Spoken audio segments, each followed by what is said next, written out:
Magandang araw po. Narito na po ang magiging lagay ng panahon ngayong hapon ng Lunes, March 31, 2025.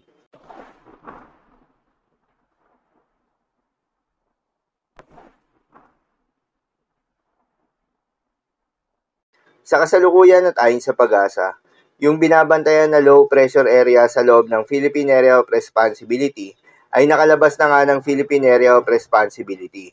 Ngunit asahan na patuloy pa rin itong makakaapekto sa may Palawan dahil dito ay asahan yung maulap na kalangitan na may kalat-kalat na mga pagulan na thunderstorms.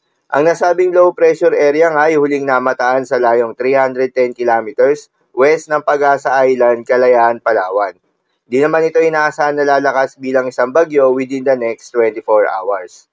Northeasterly wind flow naman o yung hangin na nanggagaling sa may hilagang silangan ang patuloy na nakakaapekto sa may extreme northern Luzon. Dahil dito ay asahan naman yung maulap na kalangitan na may kasamang mahihinang mga pagulan. Samantala, easterlies naman o yung mainit na hangin galing sa may silangan ang patuloy namang nakakaapekto sa nalalabing bahagi pa ng ating bansa kasama ng Metro Manila. Dahil dito ay asahan yung bahagya hanggang sa maulap na kalangitan na may mataas na tsansa ng mga pagulan pagsapit ng hapon o gabi. Dahil nga sa epekto nitong low pressure area, asahan sa Palawan ang maulap na kalangitan na may kalat-kalat na mga pagulan na thunderstorms. Posible ang mga pagbaha o pagguho ng lupa dahil sa katamtaman hanggang sa kung minsan ay malakas na pagulan. Habang sa Eastern Visayas, Bicol Region, Zamboanga Peninsula, Quezon, Dinagat Islands at Surigao del Norte ay asahan rin yung maulap na kalangitan na may kalat-kalat na mga pagulan at thunderstorms na dulot naman ng easterlies. Posible rin ang mga pagbaha o pagguho ng lupa dahil sa katamtaman hanggang sa kung minsan ay malakas na pagulan.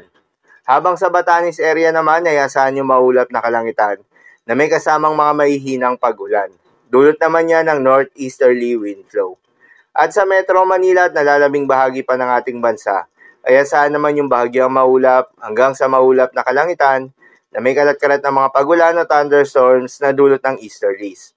Posible rin na mga pagbaha o pagguho ng lupa during severe thunderstorms. Madalas, nabobo ang mga thunderstorms na ito tuwing hapon o gabi na nagtatagal ng 1 hanggang 2 oras. Kaya naman ingat sa mga posibleng banta ng pagbaha at pagguho ng lupa.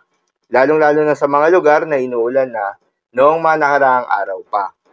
Para naman sa magiging lagay ng mga dagat baybayin, ayon sa Pag-asa ay wala tayong nakataas na gale warning sa anumang seaboards ng ating bansa.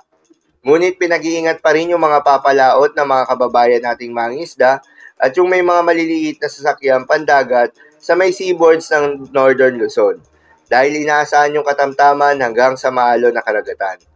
At sa nalalabing seaboards nga ng ating bansa ay asahan naman yung banayad hanggang sa katamtaman ng mga pag-alon, ngunit iba yung pag-iingat pa rin, lalo na kung meron tayong offshore thunderstorms activity, asahan yung paglakas ng hangin at kaakibat nito ay pagtaas rin ng mga pag-alon. So yun lamang po para sa lagay ng panahon ngayong araw ng Lunes. Keep safe everyone.